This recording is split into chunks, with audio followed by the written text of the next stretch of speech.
I'm delighted to welcome as our lunch break guest today, Laura Dale from Surrey. Laura's a trans woman, a video game critic, author of the book Gender Euphoria. This is a book of positive, real-life stories written by trans and non-binary authors that focus on the positives of trans lives. Laura, delighted to have you on the programme. Thank you so much for joining us this afternoon. Thank you so much for having me on today.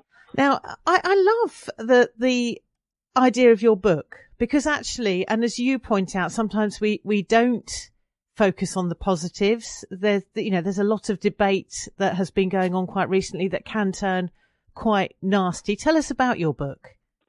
As a trans person in the UK, the last few years in particular have been really unpleasant in terms of the trans community's really been at the centre of a pretty dedicated media attempt to paint us societally as a dangerous, villainous, monstrous group. And often that comes without any kind of representation from trans people being able to just talk about their lives, as people living happy, joyous lives that don't want to be fighting constantly just to have basic rights. And I wrote Gender Euphoria toward the start of the first lockdown that went down because I knew I needed something positive to focus on, because every time trans people were brought up in the news, in media, by basically any outlet, it was doom and gloom, depressing, miserable stories. And I just wanted to inject some positivity for myself,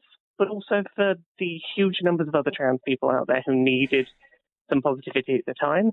And to try and put a message out there that, look, a lot of people who hate trans people have never stopped to read or listen to a trans person just talk about their own happiness.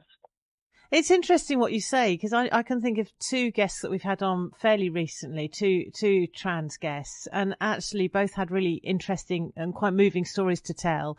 And we had a very, very positive response. We didn't get negative comments. And I sometimes, when you put people in a big group and don't look at individual stories, that's when prejudice happens. Indeed. And the situation right now in the UK is very much that generalizations being made about the trans community that often aren't based on any kind of actual fact. They're usually very small numbers of people speaking very loudly as if they speak for everyone's opinion. And trans people are just people. We're people like anyone else who just want to get on and live our lives and be happy and not be an intrusion to anyone else. Yeah, absolutely. And I think sometimes you're right. During this, what has become quite a nasty debate, it's very easy to forget that.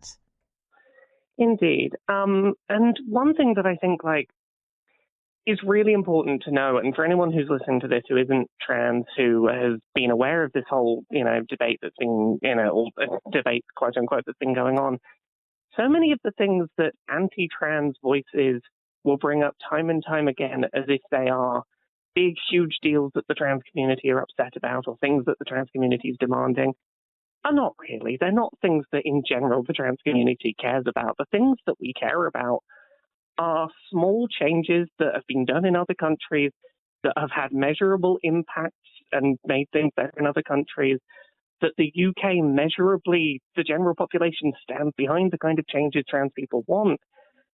It doesn't need to be the sort of loud, angry, vicious debate it often becomes.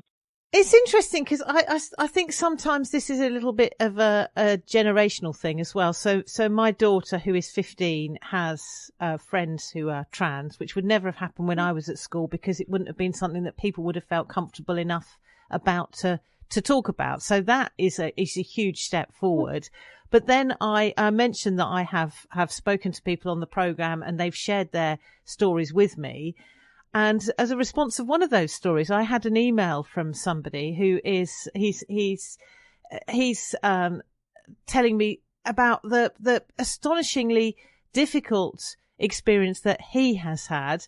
And then another lady, he's in his 50s, and another lady who got in touch with me, she was saying that, and she's in her 70s, she was saying that her children have disowned her because she's trans. So, you do hear some remarkable different experiences when you look individually at each story. Yeah, exactly. as much as I want to share, wonderful, positive, happy stories from trans people, and that's why I put Gender Euphoria together, there are so many things that trans people in this country are actively struggling with, and so many inbuilt biases that right now media organizations are not doing enough to be on the correct side of. I'm only 30, and I was alive during the tail end of Section 28. I know that there's a lot of people not that much older than me who didn't come out because they weren't allowed to talk about being who they were. Adults were not allowed to talk to them about their identity. There are so many people in this country right now who are trans who are still struggling to get basic medical support because, I don't know how much you're aware of this. The waiting lists to get healthcare as a trans person in the UK have ballooned to years. When I went through the medical system on the NHS, I was looking at maybe a 2-year wait for a first appointment. I know people who are facing 7-year waits for a first appointment to see a specialist at the moment. Trans people are not being supported in this country, and it's really unfortunate. What's that wait like then? So as someone, because I think it's very difficult, isn't it? Sometimes if you don't know how that feels, what it's like to be experiencing that wait, it's difficult to understand. So when you're waiting, what's that like? How does that feel?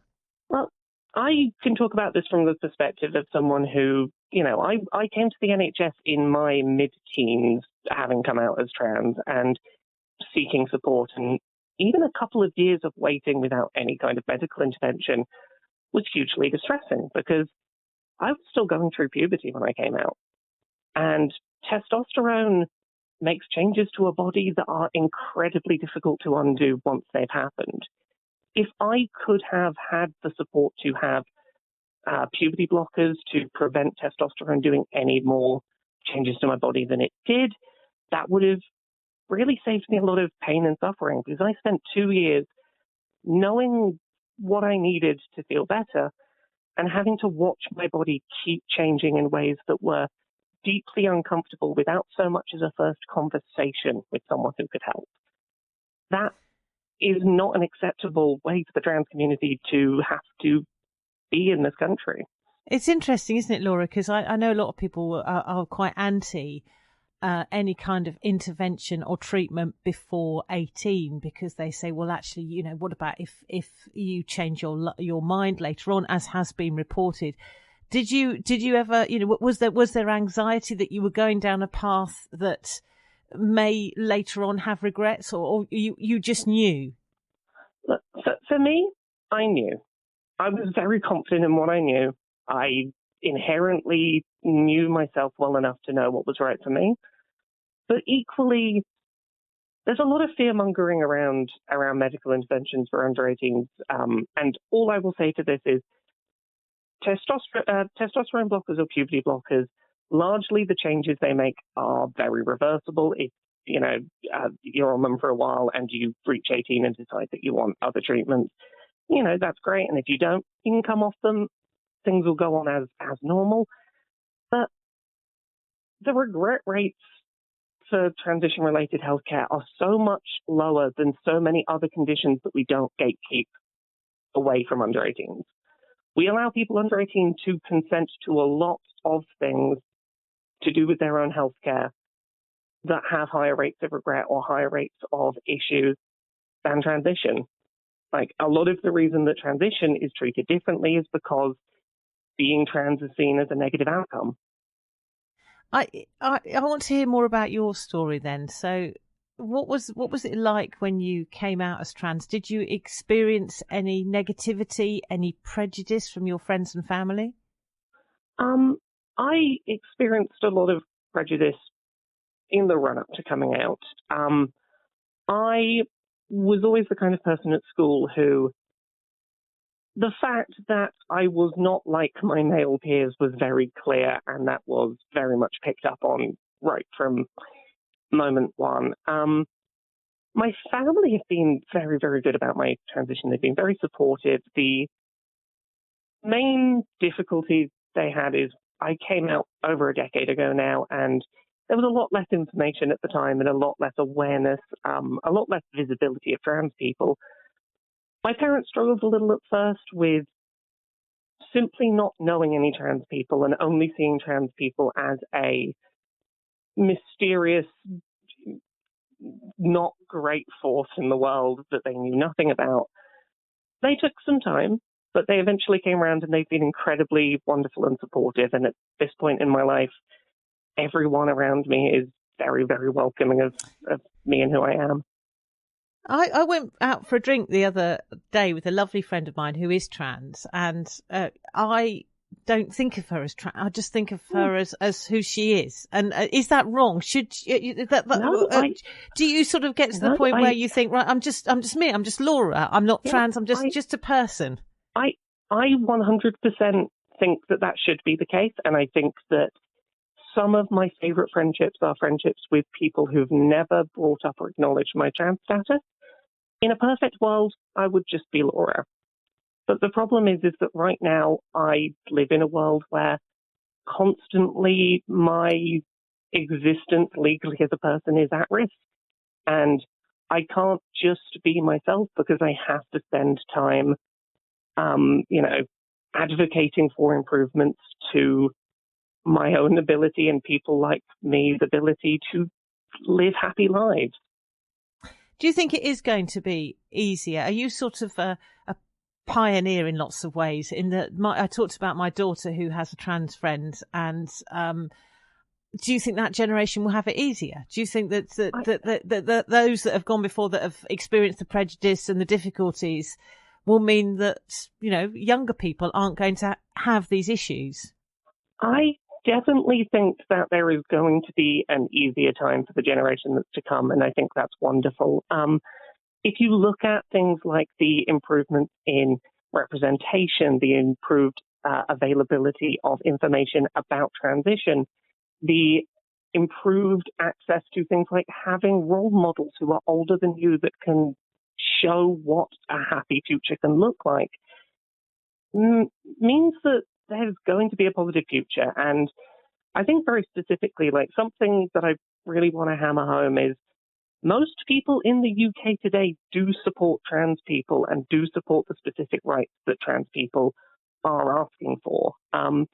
If you look at a couple of years ago, the UK's Gender Recognition Act reform consultation, it was largely ignored by the government, but 2/3 of people supported not having to have a diagnosis of gender dysphoria to be able to be legally recognised as trans. 4 out of 5 people supported getting rid of a lot of the medical gatekeeping and the detailed invasive medical reports. 4 out of 5 people stood behind the idea that you shouldn't have to live for a certain amount of time as trans before you can be recognised. 5 out of 6 people supported getting rid of something called the spousal veto, where married partners can stop you transitioning. Generally, the UK population already overwhelmingly supports trans people and their specific aims. It's just a waiting game because that number seems to only be increasing. I just want to read a little bit of an email. I won't give this person's name to you because she hasn't sort of she emailed me, and we read this out in the past. But this is what she says, and she's someone who is trans and older. And she says it for her, life has been a long journey filled with disappointments, anxiety, heartbroken, depression, trauma and stress. She says that her children don't want to know her. I mean, that's the reality for some people. It is, and it's unfortunate, and I'm certainly not saying that everything is perfect today. But I think that if we look at the way things are going, if you look at the spread of trans support in the UK, separated out by age, young people overwhelmingly are more trans positive than older people, and that generally is the spread. And it seems like over time trans support is on the rise, and maybe it won't be in time for me to appreciate that benefit, but I think that the tide is going in that direction. Well, do you know what, Laura? For me, it's about people and it's about voices and it's about individuals rather than about groups. So it's like when people say, "Oh, the media is terrible." I don't like that because I might be part of the media, but I'm also me and I do things in my way, in the same way as you are, Laura.